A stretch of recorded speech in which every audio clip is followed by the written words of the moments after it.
Hello, beautiful people. Good evening, all over the world. Yeah, my name is Princess. This is Yoruba American comedy. Welcome, everyone. Yeah, I appreciate you. I appreciate all my fam. Thank you for everything. I love you, and I appreciate you. Tonight, what I have for you is a Yoruba poem. Ewì and Àlọ́ Apagbe. What I have is about ẹja. You know, this ẹja is when it was the scarcity of water in a town, the old it is. Ẹ má bínú, Yorùbá ni mo fẹ́ sọ, because this is a Yoruba topic and it's very, very interesting for our children, most especially when they are about to sit for the exam, the WAEC. All these things used to come out and it's easy for them to just pick quick like that. It will make them pass us their exam.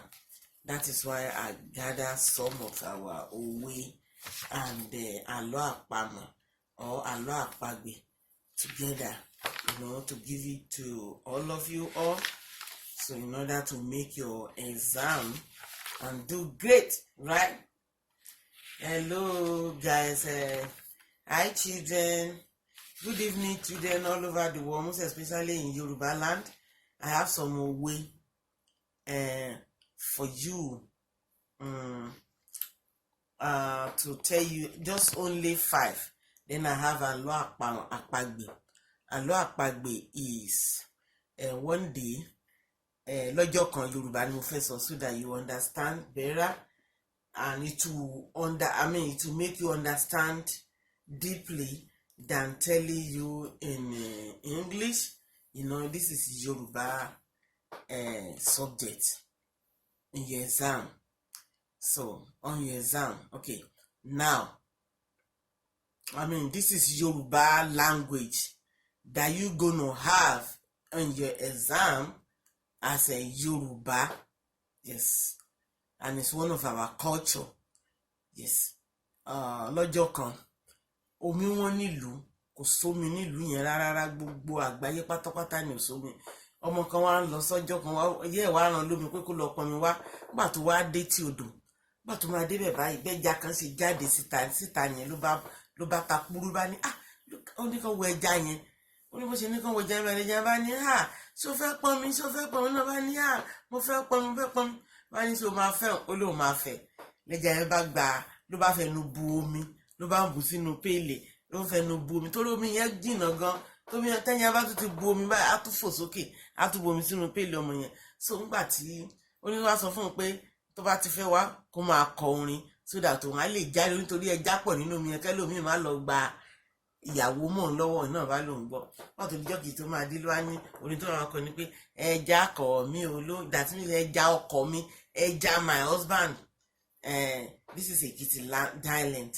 Ẹja kọ̀ mí olóhùn lẹ́lẹ́ olóhùn lẹ́ lómi wọn láyé omi wọn lọ́run, lẹ́ olóhùn lẹ́ omi mọ̀ wọn lọ́dọ̀ ẹja, lẹ́ olóhùn lẹ́ ọkọ mi pọn mi kò mímí á lọ, lẹ́ olóhùn lẹ́ ẹja pọn mi kò mímí á lọ, lẹ́ olóhùn lẹ́lẹ́. Lẹ́jà yẹn bá jáde síta ní àwọn onímọ̀ ìwà fìsàrà rẹ̀, níyàwó mi ti dé lọ́tún lọ fẹnu pọn mi fún. Ó wá di ọjọ́ kan ni àwọn àǹtí ẹ̀ wá tẹ̀lé pé gbogbo ìlú wọn rómi pọn, ìwọ nìkan ló ń pọn mi wálé, àwọn máa débi tó ti ń rómi ìpọn lẹ́nìí.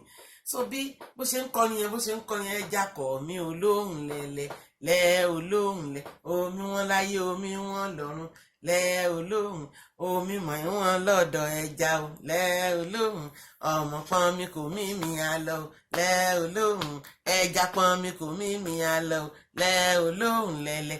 Lẹ́jà yẹn bá jáde síta pọ́, bó ti fẹnu bomi báyìí tó dà sínú péèlì, àǹtí ẹ̀ kàn mú àdá ni ló bá ṣàmẹ́ ẹja yẹn. Lẹ́jà bá kú, ló bá bẹ̀rẹ̀ sí ní sunkún, ló bá gbéra yílẹ̀ pé ẹ̀yin ènìyàn ṣó dáa bẹ́ẹ̀ ṣe ọkọ yìí o. Lọmọbìnrin yẹn bá bínú kúrò nílùú, wọ́n bá bẹ̀rẹ̀ sí ní wá káàkiri títí wọn rí. So kìíní yẹn kọ́ wa wípé tí a bá ti rí nǹkan tó jẹ́ nǹkan àṣírí fún wa kàmí sọ pé àní máa sọ fún ẹnì kejì tabali nǹkan tó dù wá ní favour. Make sure you don't tell a lot of people, because if you tell a lot of people, they will be jealous and they will, ẹ má bínú Yorùbá ó kọ́ wa wípé tá bá ti ní nǹkan ẹni tó bá ń ṣe àánú fún wa tó ń ṣorí fún wa ká má máa sọ púpọ̀ fáwọn èèyàn níta, kẹ́ máa make sure pé ń keep it to yourself, kẹ́ máa keep it sínú yín, torí tẹ́ bá lọ sọ síta àwọn èèyàn máa bà orí yẹn jẹ́. So that's why her sister ìyẹn jealous láti pa ẹja yẹn so that kò ní lè máa rí omi pọn wálé mọ́, wá lè sọ pé gbogbo ìlú ní òró mi, òun náà òró mi, torí pàbúrò ẹ̀ rómi pọn wálé gbogbo gbà òun ló ṣe pa ẹja yẹn. Another thing, that's àlọ́ àpagbè. Nǹkan tí fẹ́ fún yín sì ni òwe tí fẹ́ fún yín ni pé ayé kò fún ni fọ́rọ̀ àforí ẹni. What this means is that that means pé a woman being, they don't want you to have they don't want you to look good, just like àlọ́ àpagbè tí mo sọ ń sìn pé wọn kì í fẹ́ kéèyàn ṣe dáadáa. Wọ́n jealous, lady yẹn jealous, ẹ̀gbọ́n yẹn jealous àbúrò ẹ̀ torí pé òun nìkan ló rómi pọn wálé àdé ó tún lọ́kọ tó tún jẹ́ ẹja tó fine, òun ló ṣe pa ẹja yẹn. So next time ìyẹn kọ́ wa wípé ayé kò fẹ́ ni fọ́rọ̀ àfi orí ẹni, pé kò sẹ́ni tó fẹ́ kéèyàn ṣe dáadáa àfi Ọlọ́run ọba nìkan tó dá ẹ, òun nìkan ló máa ń fẹ́ pé kéèyàn ṣe dáadáa, kéèyàn become somebody in a life. So any of your secrets, don't say it out, keep it to yourself and make it analyze so that you can understand very well. Understand very well. Ojú tó máa bá ní tálẹ́ kò kí ń tàárọ̀ sínpin. Okay, look at bí bóyá mọ́mì mi ra mọ́tò sí, but I'm sorry to drink this again. I'm thirsty. So àwọn mọ́mì wa wọ́n láti máa ra tàbí dádì wa tó ra mọ́tò ni tó jẹ́ wípé tó jẹ́ pé tí mọ́tò yẹn tó gbà tán ṣẹ̀ṣẹ̀ rà kó ń ṣe tútù, ṣùgbọ́n tí mọ́tò yẹn bá ṣe pókópókópókópókó tó bá gbé wọn dójú ọ̀nà ó máa dákẹ́, ó máa dákú. Ní nǹkan á dà pé lọ́jọ́ kan pé kí ló tiẹ̀ dé mọ́tò tẹ́ ra yìí, ṣé mọ́tò gidi lélẹ̀, ojú tó bá ní tálẹ́ kò máa kí ń tààrọ̀ sínpin. That means pé tó bá pé mọ́tò yìí mọ́tò gidi ni tó máa di alẹ́, kò yẹ kó máa tó bá máa last, kò yẹ kó máa ṣe tìkọ̀tìkọ̀ báyìí. So you better kẹ́dà padà kẹ́ lọ rà míì, pé ojú tó máa bá ní tálẹ́ kò kí ń tààrọ̀ sínpin. Dà ojú tó bá máa last, tójú ẹ̀ bá wà báyìí tó bá ti ń sínpin, tó bá ti ń bringing out spores at this time and the young age, when you grow older and before you grow older, that ojú will be pafuka. Will be pafuka. Ó máa ti mi fẹ́ sọ òyìnbó ẹ̀ ní ojú wa ò ní fọ́, mi lè fẹ́ sọ Yorùbá ojú wa ò ní fọ́ lágbára Ọlọ́run. Dájú pé ojú yẹn kò ní ṣe kí ni, kò ní di alẹ́, ojú wa di alẹ́ lágbára Ọlọ́run, ojú wa ò ní fọ́. So ìtumọ̀ ẹ̀ ni pé kí bàbá yẹn àti ìyá yẹn kan dá mọ́tò yẹn padà, kán yà lọ gba ilé ìdẹ́pọ̀ máa láàsì tó máa bá wọn dálé, tó máa lè máa fi gbé ọmọ wọn lọ sí school all the time. So that is it. Then the third one is àlà ló máa fi oko ọ̀lẹ hàn. Children, this one is very sweet too, very very interesting. So tó bá sọ pé àlà ló máa foko ọ̀lẹ kan, ó ní wípé ńgbà tí tó bá ń lọ sí ìgbà tó yẹ kó wà ní kíláàsì, tó yẹ kó máa kàwé, kó lè fi páàsì dáadáa, bẹ́ẹ̀ tó yẹ pé ó máa wà lórí fídíò, ó máa gbá bọ́ọ̀lù, ó máa ṣe eré kiri. Ní yẹ́ a sọ fún ìwọ ọmọ ẹ̀, àlà ló máa foko ọ̀lẹ hàn, pé tó bá máa páàsì dáadáa tàbí tó bá máa kàwé dáadáa ló máa lè páàsì dáadáa. Nǹkan tó ń ṣe kò kì í ṣe ọ̀nà pé àlà ló máa fi oko ọ̀lẹ hàn, pé lọ́jọ́ iwájú you will know that àìkàwé dáadáa ó ní ò jẹ́ kó ṣe kí ni ò jẹ́ kó páàsì. So ìtumọ̀ yẹn nìyẹn. Wọ́n ní kárìn kápọ̀ yíyẹ ló ń yẹ ni.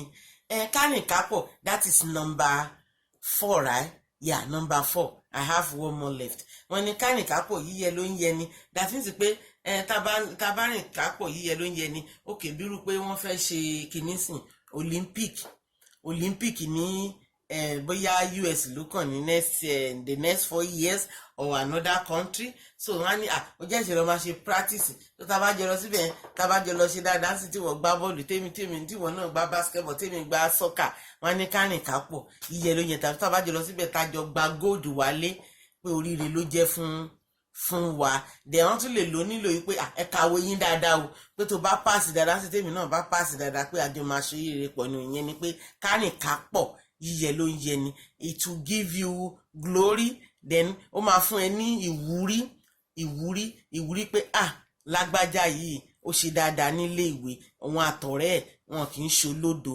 Ìtumọ̀ yẹn nìyẹn. Wọ́n ní àtàrí àjànàkú kò kí ń ṣe ẹrù ọmọdé. That is the last one for tonight.